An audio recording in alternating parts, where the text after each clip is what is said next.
que ya está con nosotros el ingeniero José Blandón Castillo y sus comentarios nacionales. Don Fernando, Leduc Toc era el diplomático de guantes de seda y manos de acero. Usted sabe que nosotros traímos a Leduc Toc aquí a Panamá, a San Miguelito. Y a Pampandón también, ¿no? Pampandón, perdón. A Pampandón fue el que vino. Vino aquí a San Miguelito y ha dado un discurso. Y don Rómulo Escobar Betancourt, uno de los grandes talentos y presidente, jefe de las negociaciones panameñas, le siguió, pues. Y cuando termina, el general Torrijos lo llama y hay una reunión, le dice, bueno, don Rómulo, usted está a punto que nos tumben. Por ese discurso que estamos dando ahí. Ese discurso nosotros no somos así, nosotros trabajamos con las dos manos.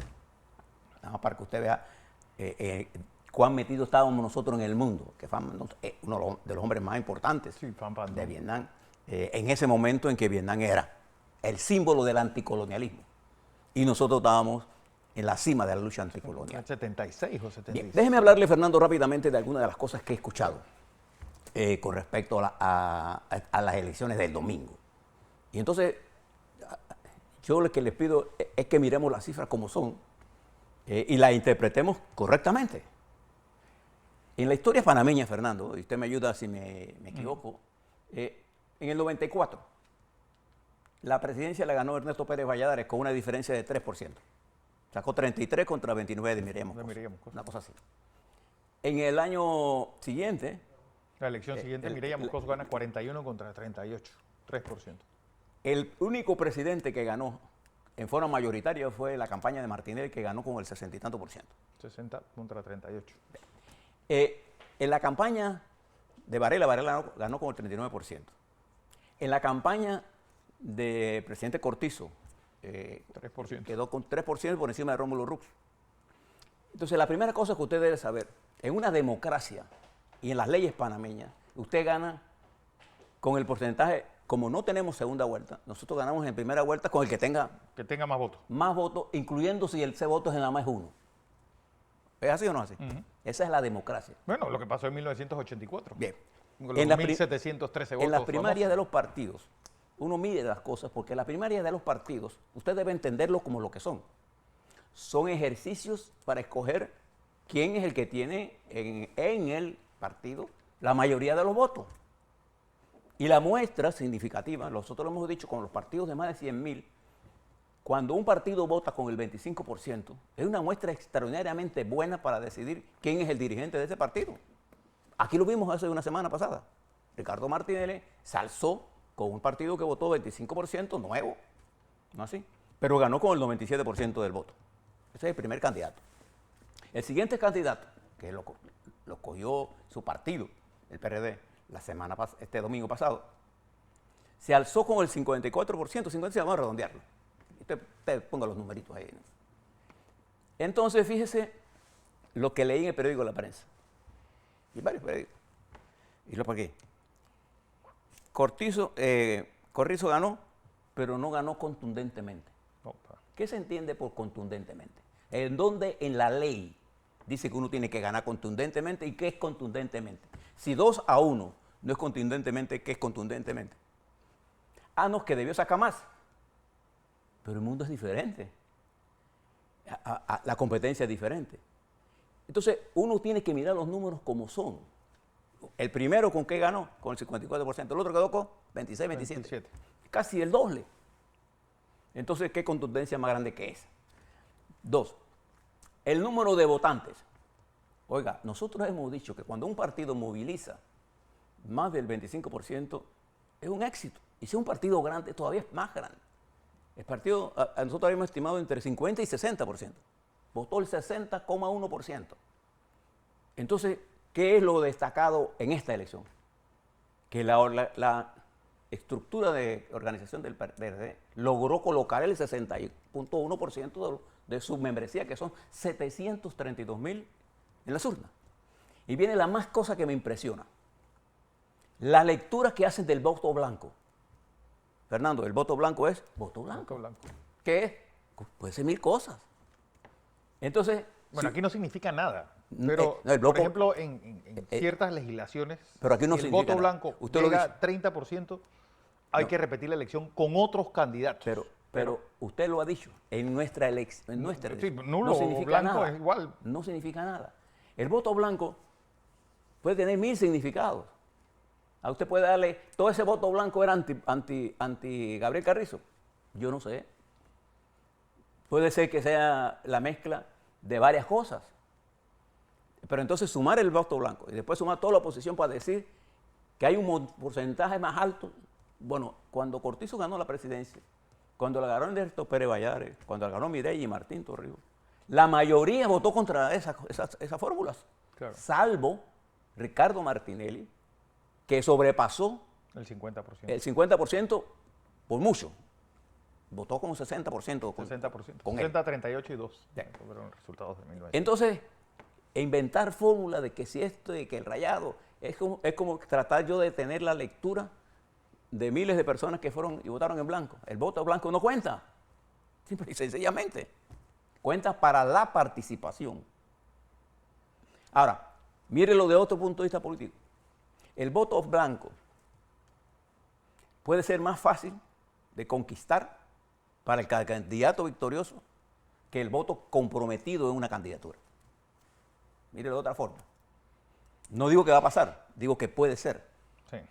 Entonces, ¿habrá unidad o no en el PRD?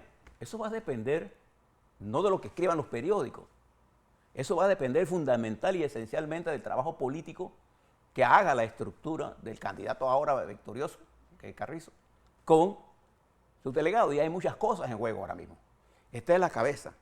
Pero también en la estructura, cuando se conozca la conformación de la estructura del Partido Revolucionario Democrático completa, tendremos claro, ¿no? ¿Sí? qué arranque tendrán esos candidatos de base.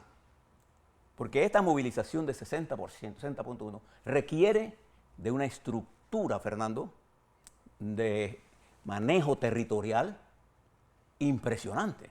Porque no es el 60% de 100.000, es el 60% de 723.000. 731.000. Esa es la realidad política. Ahora, si a usted no le gusta esa realidad, porque usted, anteriormente, ¿qué decía? Que si había elecciones, Carrizo no sacaba ni 10%. ¿Se acuerdan? Y que PRD movilizaba 30%. Había gente que creía, hasta el domingo, que el PRD no iba a movilizar más del 20% y que el 30%. Había apuestas sobre eso. Y yo recuerdo que yo participé con usted en un debate en medio del proceso. Nosotros teníamos cifras que nunca cambiamos. ¿Por qué no las cambiamos? Por el conocimiento que da la realidad nacional. Por ejemplo, ¿y por qué me preocupa esto?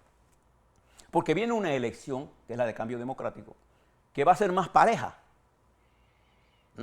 Aunque yo creo que lo que va a pasar, no sé. Pero independientemente de eso, si yo hoy estoy diciendo una cosa y aplico normas para eso, en el cambio democrático, el que gane con un voto de más, ese es el que gana, ese es el candidato y se acabó. En la democracia, así es que funciona esto. En la legislación panameña, usted no puede presumir cosas que no están en la ley. Entonces, en la mayoría de los análisis, si usted dice que ese voto es anti, ¿por qué no asume lo otro también? Sí. Asúmalo, que es pro. Entonces tenga las dos fuerzas. ¿Qué es lo que pasa con esto? Esta es la posverdad. Cuando yo elaboro tesis en base a información sesgada, lo que obtengo es una verdad inventada, manufacturada. Y entonces cuando viene la realidad, entonces mi actitud es negarla. Y esa es la manipulación. Por ejemplo, ¿quién puede negar, independiente del porcentaje, que la elección en cambio democrático fue categórica? Perdón, en RM fue categórica.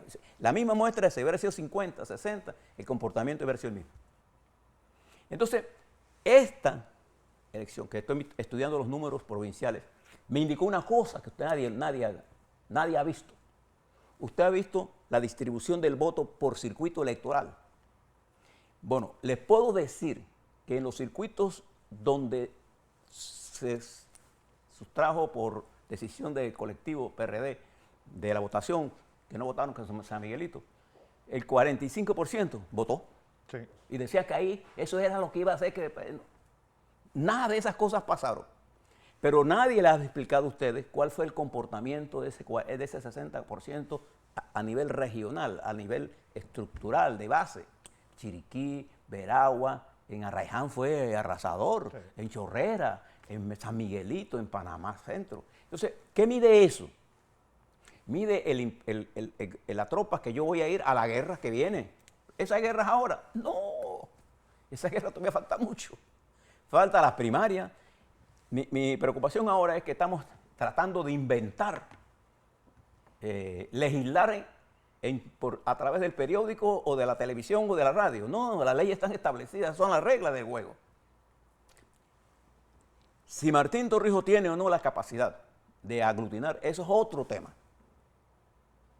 Pero en los análisis que yo estoy mirando es como que yo estoy tratando de probar una teoría que no se comprueba con los números. Los votos blancos son en blanco, no son de nadie. Y no asuma usted. Lo que sí me llama la atención que si votaron si gente en esa magnitud fuera a votar, es porque quieren a su partido. ¿Ah? Les veo muy difícil mudándose. Ya no pueden. No, lo veo. El voto puede, yo puedo ser PRD y no ser candidato y votar por el que me da la gana. Eso es así, no hay nada que lo impida. Pero además hay otra realidad que estamos ignorando, que son los candidatos independientes, que tienen un peso.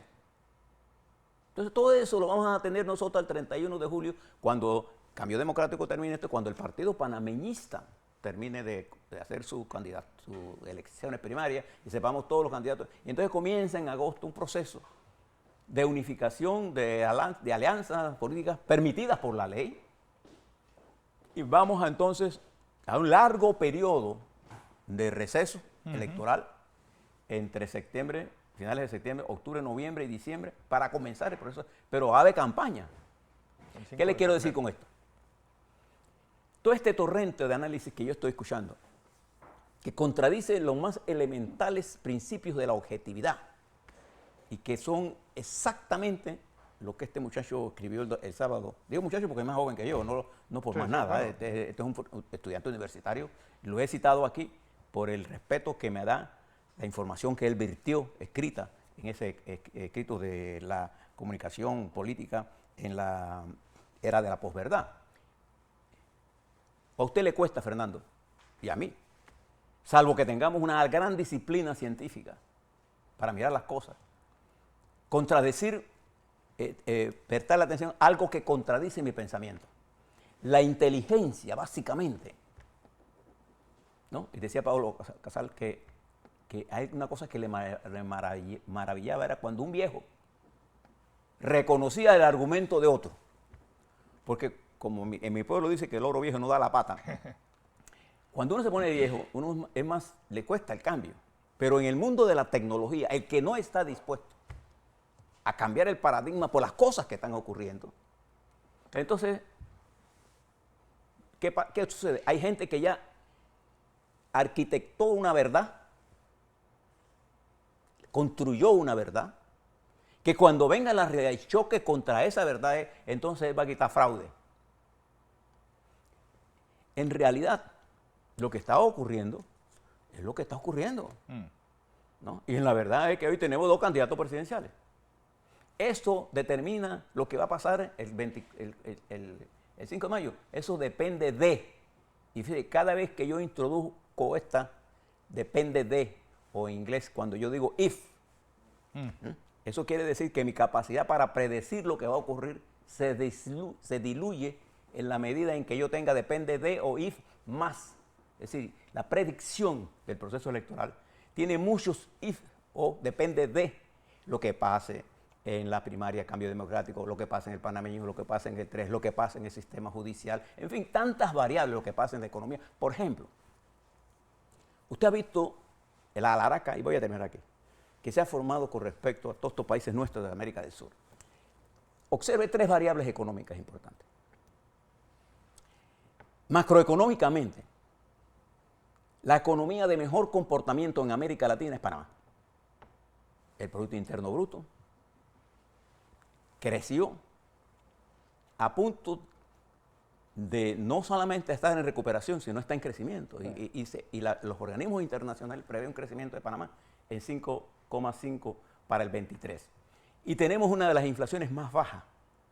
Y tenemos una de las economías más vinculadas al mundo. Ahora, ¿eso resuelve los problemas de desigualdad? No. eso no estoy diciendo. Pero cuando usted mira la región, el país más estable macrofinancieramente, nuestros bancos tienen un nivel de liquidez altísimo. Entonces, toda esta situación no conspira contra el país. Lo que conspira contra el país, por ejemplo, son cosas como la siguiente. Una estructura laboral contenida en el Código del Trabajo que conspira contra la capacidad de poder nosotros ser competitivos, sobre todo en un mundo en la que los empresarios pequeños y medianos necesitan mayor nivel de flexibilidad para competir en el mundo. Entonces nosotros tenemos un código del año 72, con algunas modificaciones, pero no en lo esencial. Tenemos un problema en el programa de invalidez, tenemos que hacer un problema. Tenemos que controlar el gasto, tenemos que tener disciplina fiscal, pero además de eso tenemos que promover las inversiones y el empleo y salir de las listas. Nosotros estamos este año a punto de salir de las listas grises. ¿Y por qué eso es importante para el país? Porque eso elimina presiones sobre nuestro sistema bancario, aumenta la capacidad de nosotros de conseguir corresponsalías para conseguir capital que vengan a invertir, le da transparencia al sistema. Y necesitamos justicia. Claro. Justicia. Y cuando nosotros hablamos de justicia real. ¿Qué es justicia para nosotros? El respeto al debido proceso, al cumplimiento de la ley para todos los panameños. Da igual. Por igual. Entonces, ese elemento. Hoy, la República de Panamá se encuentra mejor. Usted lo ve en los medios. Usted ha visto en los medios explicando qué hacía la señora ministra de Relaciones Exteriores de Alemania aquí. ¿Lo ve preocupado por eso? Usted lo ve preocupado por el desarrollo terrible de Colombia, Fernando, que está a punto de caerse. Y si no se está cayendo, se está contrayendo. Además que es una crisis que va a tener consecuencias directas. Directa, y la está teniendo. Porque el presidente Petro no le para bola a Panamá en este problema migratorio, que es uno de los problemas más importantes de este país. Y mire, y voy a terminar aquí ya. ¿Dónde viene el presidente Raisi de Irán? ¿A qué países viene? Venezuela, Cuba y Nicaragua. Nicaragua, que está hoy, y va a Cuba. A 3 ejemplos de la democracia y del desarrollo nacional. No, a 3 economías fracasadas y modelos políticos fracasados. Entonces, cuando nos enfrentamos a esas realidades, yo exhorto, cuando usted va a hacer un análisis, no estés dándole lo que usted piensa. Detrás de eso es fácil leer. Cuando usted elimina el prejuicio, puede usar la información. Pero me preocupa ver muchos analistas hablando de la realidad panameña sin conocer la realidad panameña o, a propósito, ignorándolo, que es más peligroso. Así es.